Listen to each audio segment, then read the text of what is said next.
MLB The Show 22 is finally here, and whether you're someone who is brand new to the game trying to get better, or someone looking for a nice refresher on how hitting works, this is the video for you. In order to get a grip of MLB The Show, you have to understand 3 big things: the settings that you should be using, how hitting works in general, and general strategy to help you square up the ball and crush the ball a lot more. And in case you don't know me, my name is Scan. I did a lot of hitting tips on the channel last year and have helped a ton of people. And I ended up playing in a tournament last year called the Dynasty Invitational, ran by MLB The Show for $15,000. I got 7th place among 16 players who are the best in the game. So I've played against high level competition and I've played this game a lot. So I think my tips will be very valuable to help you get better at the game. Also, by the way, make sure you are subbed to my channel because I do cover all MLB The Show tips. So if this video is just a first step for you, I have a lot more videos likely already uploaded down the road with more tips to help you get better at hitting, pitching, Diamond Dynasty. But now let's get into my hitting tips and things that I recommend to help you start crushing the ball in MLB The Show. First of all, custom practice is going to be your best friend. I really recommend hopping into this to get a feel of how hitting works, get your practice and get your reps. This is the place to improve.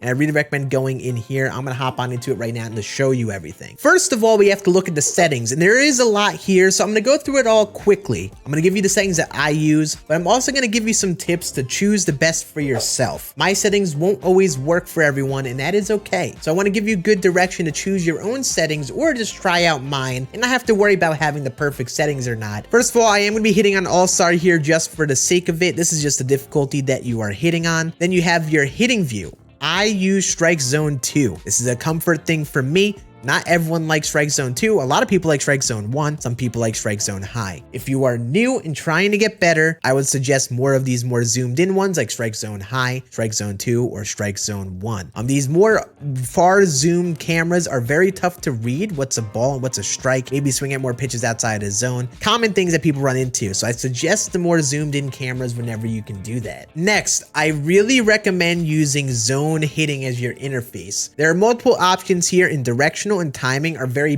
basic. The issue with them is that the game kind of controls your success on this. You don't have anything to personally control, and I really recommend getting used to zone hitting. Zone, you can control the PCI, the plate coverage indicator. Indicator, you can move around the zone and you want to place on the ball. And if you do place the PCI onto the ball, you will usually find more success. You'll usually hit the ball harder, find more perfects. It's all down to your control. And if you are struggling with it, I really do recommend practicing and getting better. And I'm gonna give you some good tips to help you practice at that. Also, make sure you have input set to buttons, so you just hit the button to swing. Don't have it set to flick. Some people do that because they're madmen, but I recommend using buttons, especially when starting. PCI anchor, I would leave this on. This is gonna be a setting to help you place your PCI properly. Basically, you move the left stick and click in and allow you to start the PCI in a particular spot. I recommend leaving this on, experimenting with it. Worst comes to worst, you just don't use it. It's not a distraction to you or anything. And now you got to make sure you have the PCI on. We do want to be seeing the PCI, especially when starting. And you can customize what it looks like. Now let's talk about my PCI settings and what I like to use for this. 2 PCIs I like to run, and they're based on the difficulty that the game is on, because your PCI will change size based on difficulties you're playing on. On All-Star, Veteran difficulty, whatever low difficulties, I like to rock this PCI: circles, basic, and the outer fade out. And I like using yellow with a 90% transparency because it stands out. On All-Star and Veteran difficulties, your PCI is very big, so I don't like having something too big. I like to know where the good contact region is and not have it be too distracting. On Hall of Fame and Legend difficulty, I like switching my center to altitude, turning off the inner, setting the outer to reverb, and then set no fade out. This makes the PCI seem bigger than it actually is, and on these higher difficulties, I like to remain confident as a hitter while still knowing what the center is. So I recommend using a PCI like this, at least from my experience, so you can stay confident as a hitter, because a lot of times people don't play on these difficulties too often. But now that we've gone through the main settings, let's go into the main mechanics of hitting so you can understand how it works, so it will help you get better as a hitter. So there are 2 main components to hitting: your PCI accuracy, and then your swing timing. All this stuff is shown in the feedback on the bottom left corner. This is gonna be your best friend in telling you what you're doing right or wrong. First of all, ideally, you need to know how the PCI works. There are 3 parts to the PCI: the center, the inner, and then the outer.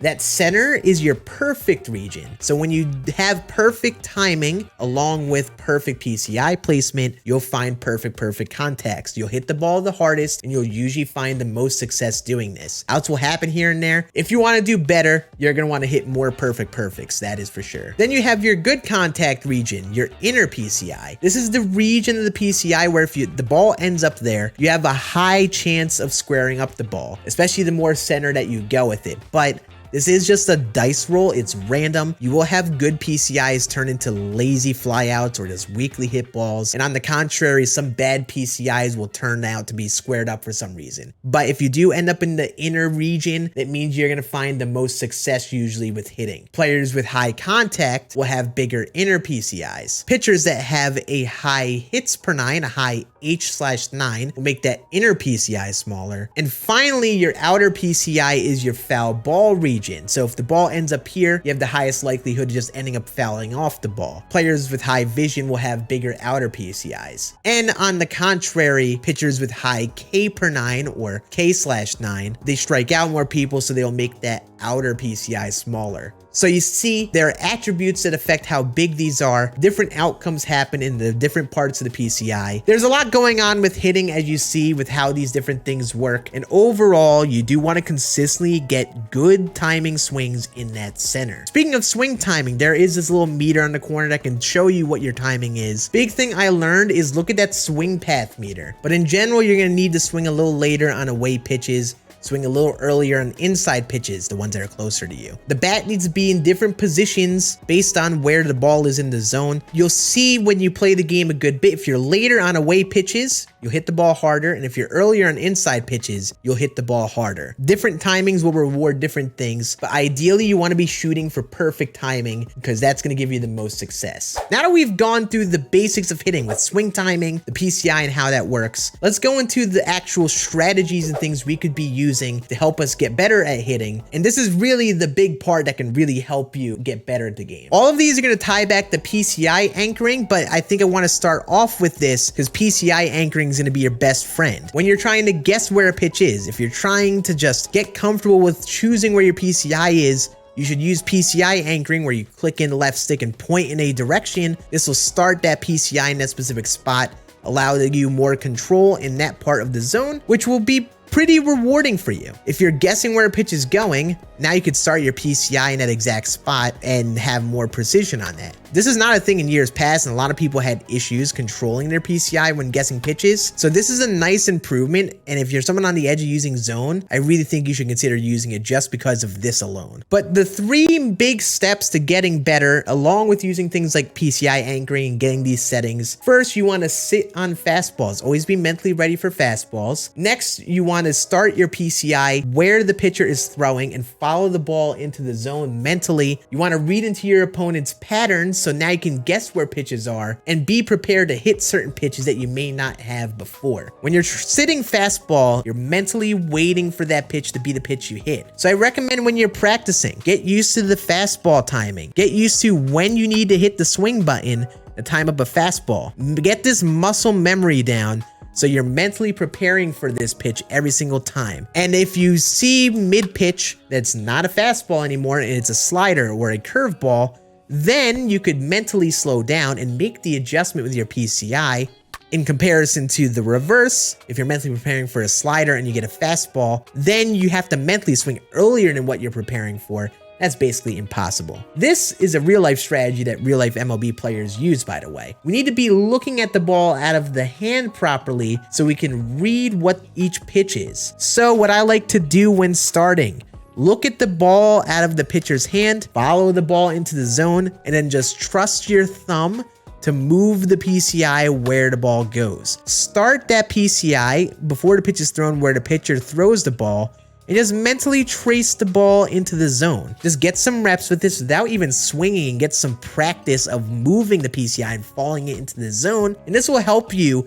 reading pitches, reading what's a slider in comparison to a fastball, reading what's a curveball in comparison to a slider. And best thing to do is get those reps. The final thing we do to really take us to the next level is picking up on our opponent's patterns. So when you're playing, you'll see in the pause menu of a game, there is a screen called the batter analysis. On here, it'll show where every pitch is located at your opponent's thrown. And you can actually see here what pitches your opponent is throwing you. People fall into patterns. They do the same thing over and over and over and over again. So if you pick up on these patterns and read what your opponent is doing, now you could guess what your opponent throws. Do they keep throwing you inside fastballs? Start that PCI inside and be ready for a fastball. Do they keep on throwing you curveballs outside a zone? Be ready for that pitch. So when you see it coming into the zone, you know it's that curveball low and just mentally take it. If you combine all three of these things into your hitting game, it'll help you get a lot better at hitting. So hop into custom practice, watch the ball from the pitcher's hand and pick up on where the ball is going. Practice hitting those fastballs so you can get the timing of those fastballs down. And then when you're playing games, whether it's online or versus a computer, try to pick up on the patterns that they're throwing you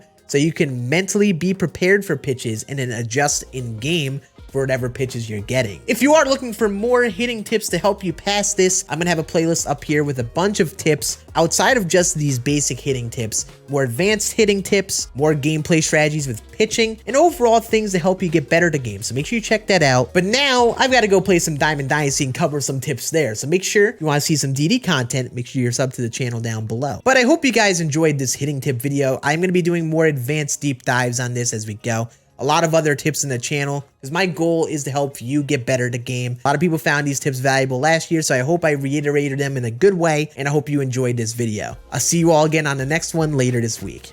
Deuces.